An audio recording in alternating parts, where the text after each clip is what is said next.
Ang sinasabi po pala ninyo, merong isang pagkilos, parang isang organisadong pagkilos o paninira laban kay Senator Risa, at merong nagsususi dito o merong nagmamanipula, at ito ay ang mga ayaw malantad ang katotohanan o yung tinatamaan ng... Ang totoo nun, kung meron man, ewan ko kung sino po yung tinutukoy nyo. Pero ako, kaya kong sabihin po sa inyo, Madam Congresswoman, na hindi po ako yun. Opo, hindi po ako kasama doon. Hindi po. Kung meron man pong tuwiran na gumagawa ng paninira, sabi nyo ay may nag-o-orchestrate ng paninira laban kay Senator Risa Hontiveros. Kung meron man, hindi po kami kasama doon. Hindi po kami kasama doon. Isa lang po ang sinasabi natin at sang-ayon po kami doon sa una yung binanggit kanina, Madam Congresswoman, na na ayaw natin ng hipokrito. Ayaw natin ng nagmamalinis. Ayaw natin ng self-righteous. Pero hindi naman pala, mga magulang at mga mahal na taga-subaybay. Opo, ayaw nating pare-pareho nun. Alam nyo, kung saan-saan na nasuot itong usapan na to eh. Pero bibigyan ko kayo ng konting background, mga kababayan. Bibigyan ko, of course, meron ba akong sasabihin dito na uunawain o pakikinggan ng mga sadya namang mga galit na sa akin noong pa. At pangalawa, siguro hindi na mababakbak ang kanilang isip at damdamin sa kanilang paniniwala tungkol po sa kay Senator Risa Hontiveros. Wala naman tayong masamang tinapay doon. Pero as a backgrounder, mga kababayan, uulitin ko na naman.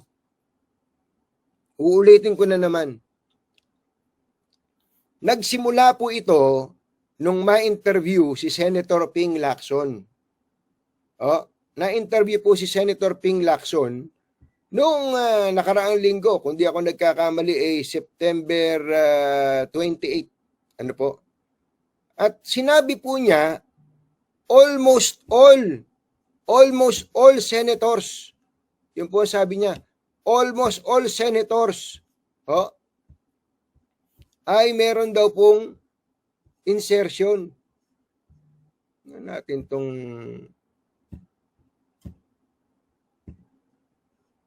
ito po, tingnan natin yung parte ng report na yon.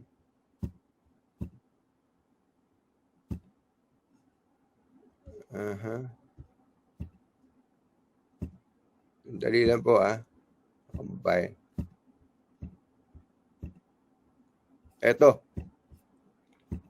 Ito po yung umpisa ng lahat ng yan eh. Hindi ko lang mawari kung bakit nabalikuan lahat. September 28, ABS-CBN News, Lacson, almost all senators in the 19th Congress inserted. Halos lahat. Nagsingit. Ginamit po niya yung salitang inserted. Insertion. Ang isiningit daw yung magkano? Around 100 billion worth of items sa 2025 budget.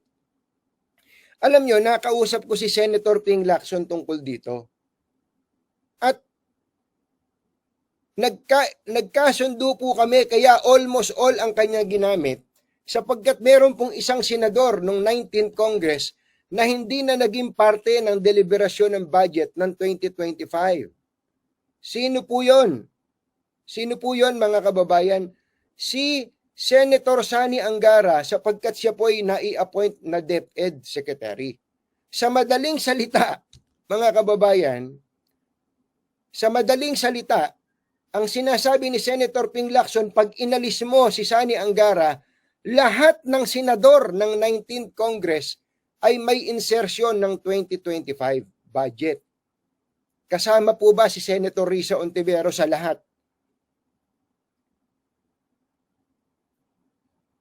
Kasama po ba siya? Pagka tinanong mo tong mga kakamping na matigas ang ulo, sasabihin na hindi kasama. Si Senator Ping Lacson ang nagsabi niyan eh. Si Senator Ping Lacson po. Kaya kung ang pinag-uusapan natin dito dapat nyong awayin, bagamat okay lang din naman na awayin nyo po ako. Okay lang din naman na, pero awayin nyo naman ako sa issue. Sa issue. Tulad nito, si Senator Ping Lacson nagsabing lahat ng senador, kasama doon si Senator Risa Ontiveros, may insertion. Sino bang nag-umpisa niyan? Kami namang mga makukulit na reporter, nakapaghanap po ng mga detalye, mga magulang at mga mahal na taga-subaybay. Kaya nga po, na-interview namin si Senator J.V. Ejercito doon sa mga nagpipilit dyan. Ba't sinosolo mo? Ba't sinisingle out mo si Senator Risa Ontiveros? Hindi po totoo yun. Kayo po ang nagpapakalat ng fake news. Hindi po totoo yun.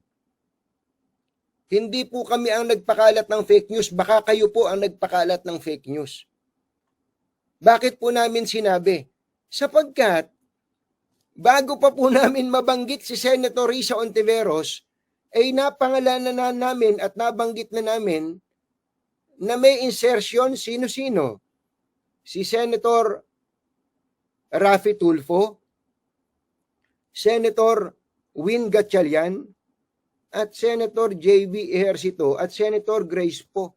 Tapos, nabanggit din po namin at nagulat nga kami sapagkat alam naming hindi siya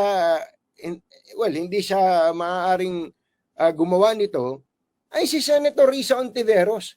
Okay na po yun isang maliit na kwentuhan lang po sana yun Kasi tanggap naman nating lahat, especially sa mga mamamahayag, na ang mga senador po at congressman nag-i-insert. Sabi nga po namin wala namang masama doon. Ano ginawa ninyo? Ayun, umandar na naman yung inyong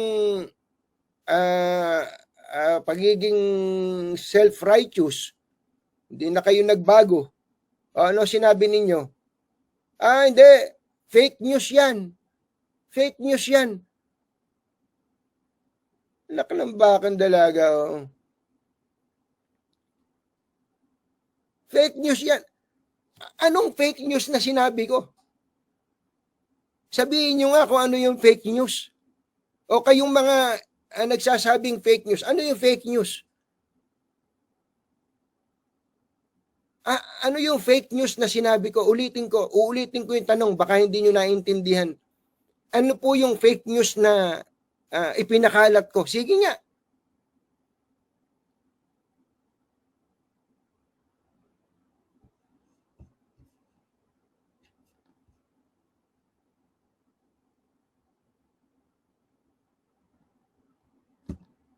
Ito, babasahin ko lang ito para ito commercial lang to, commercial.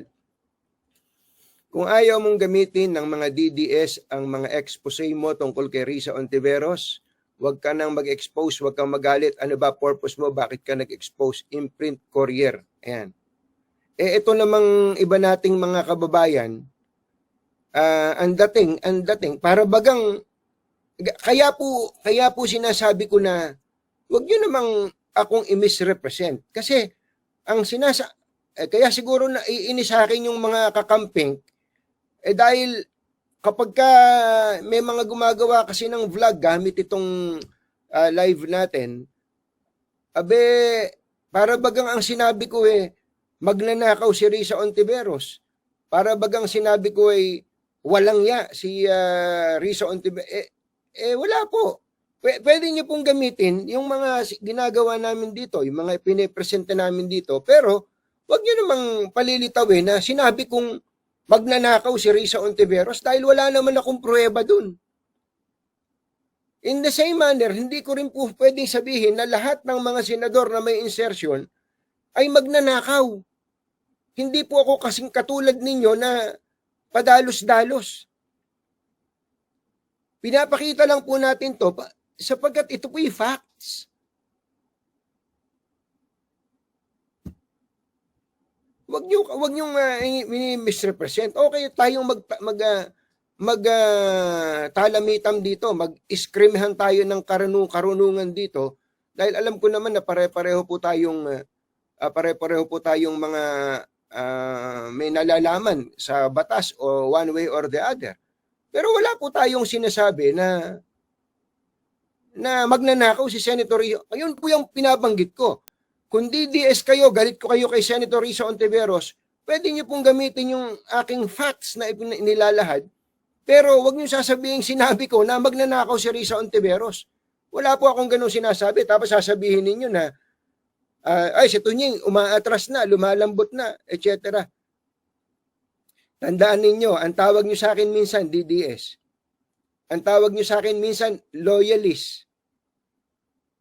Ang tawag niyo sa akin minsan balimbing. Kung ano-ano tinatawag niyo sa akin. Kasi natutuwa kayo sa akin pagka pareho tayo ng stand sa issue. Pero kapag ang aking sinasabi ay hindi na sang-ayon sa inyong stand, ang tawag niyo sa akin kung ano-anong pangalan. Kasama na po doon yung balimbing. Saan naman kayo nakakita ng ganun? Hindi. Kung ang sasabihin ko dito, masasaktan kayo, pasensya na. Kung ang sasabihin ko rito, matutuwa kayo, salamat. Pero isa lang po ang stand natin at tinuturo ko rin ito sa aking mga anak. Ang lagi nating gagawin ay kung ano ang tama. Ang lagi nating ipaglalaban kung ano ang sa palagay nating tama na may batayan. Ipaglalaban natin kung anong ating karapatan na hindi natatapakan ng karapatan ng iba. Yan po ang aking tinuturo pati sa aking mga anak. Pero hindi po ako sasang-ayon dahil lang yun ang gusto ng nakararami. Hindi po ganun. Hindi po kami ganun, mga kababayan. Mga magulang at mga mahal na taga-subaybay. Mabalik ko lang. So, nakita niyo po, mga kababayan, yung chronology of event. Nagprograma kami sa radyo, binanggit namin yung ibang mga senador na meron pong insertion ayon sa description ni Senator Ping Lacson. Pagkatapos, sinabi ni Senator Risa Hontiveros na wag maniwala sa fake news referring to me.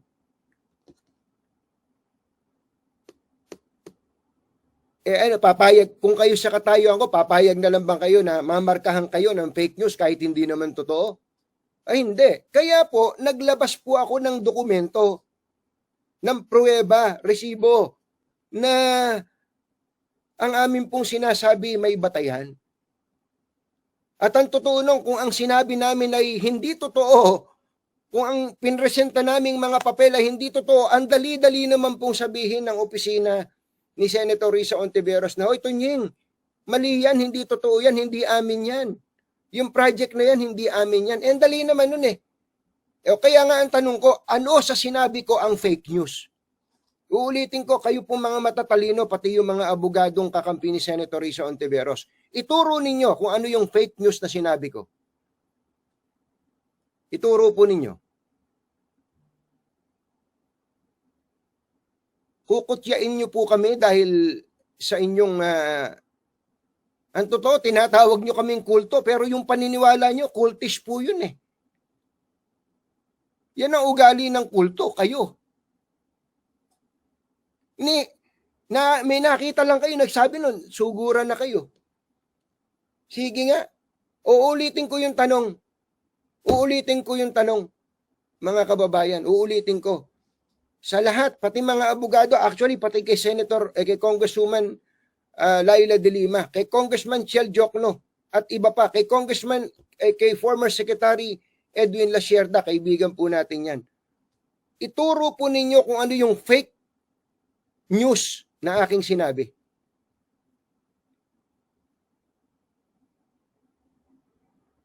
Hihingi ako ng tawad sa inyo pagka may nasabi kayong fake news sa sinabi ko. Lahat ng binabanggit ko po dito may batayan. Okay, dun sa terminology. Sa terminology po, ulitin ko lang ha. Ang nagpahayag po kanina ay Liberal Party. Ito po yung statement ng Liberal Party. Si Congresswoman Laila De Lima is representing mamamayang liberal. So, yan po ang stand ng Liberal Party. We stand with Senator Risa Ontiveros. Liberal Party. Okay? So, ang ipinupukol nyo sa akin na dito po kayo nagsusumiksik na hindi ko alam kung bakit dito ba makaka-score kayo sa akin. Nagsusumiksi kayo na hindi, iba yung insertion, iba yung amendment. Hindi, iba yung amendment sa insertion. Doon kayo nagsusumiksik, imbis na sabihin yung Tunying, mali yung listahan mo na yan, wala yan kay Senator Risa. Hindi kay Senator Risa na project yan.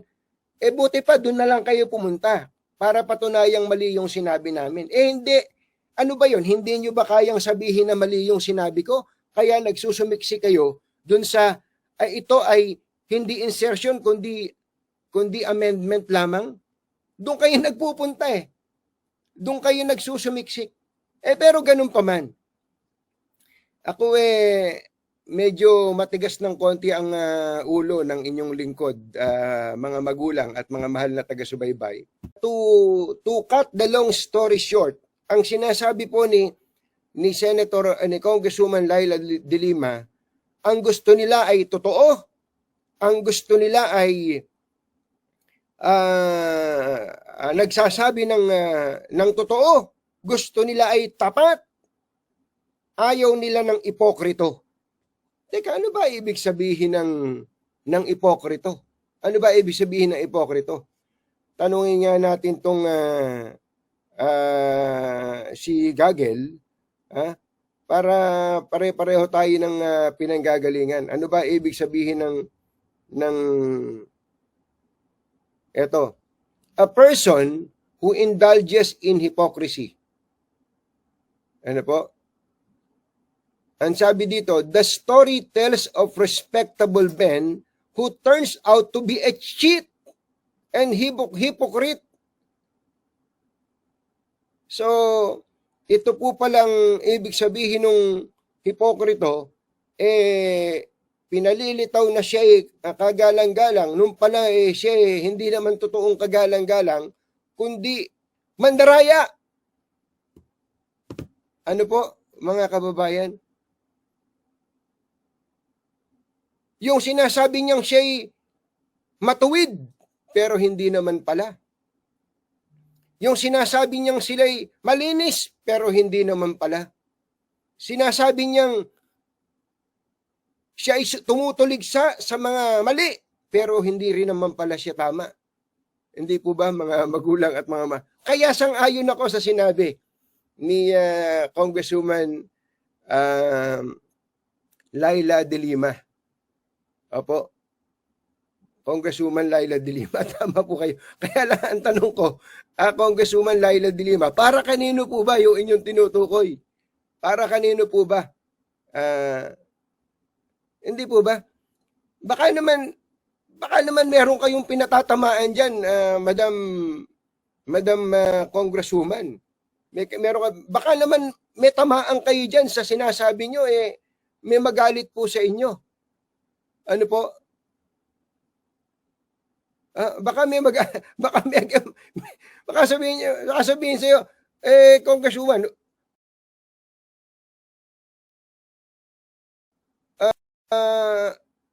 baka naman pwedeng maghinay-hinay ka dyan na Congresswoman. Baka tinatamaan mo tayo. Baka sabihin mo sa inyo. Mabihira pati. So, anyway, ba't ba napunta ako? Pasensya ka na, medyo natuwa lang po ako. Tapos, babalik ko lang po ito. We stand with Senator Risa. Alam ko po kung ano yung tinutukoy nila na we stand with Senator Risa. Ano po, mga kababayan? Ang tanong, dudugtong ko na rin ang isa namang pahayag mula po kay Senator Congresswoman Laila De Lima. Ang sabi po ni ni Senator Laila de Lima kung ba't sinabi niyang we stand with Senator Risa, ganito. Hindi siya korap at hindi siya magnanakaw. Ako naman din yun din ang tingin ko kay Senator Risa Hindi siya korap at hindi siya magnanakaw. Yan po ang sabi niya. Tuloy. Pero, hindi na po tayo nagugulat sa ganito karumi at kagarapal na taktika. Yan po ang sabi ni Congresswoman Laila de Lima. Meron daw pong marumi at garapal na taktika. Malinaw, sabi niya, na ang mga nasa likod ng paninirang ito, meron daw po siyang nasumpungang malinaw at meron daw pong nasa likod. Meron daw pong nasa likod ng paninirang ito. Meron daw pong nasa likod ng paninirang ito. Parang ang dating po, may nag-o-orchestrate ng paninira laban kay Senator Risa Ontiveros. At ay ang mga tinatamaan sa nalalantad ng katotohanan.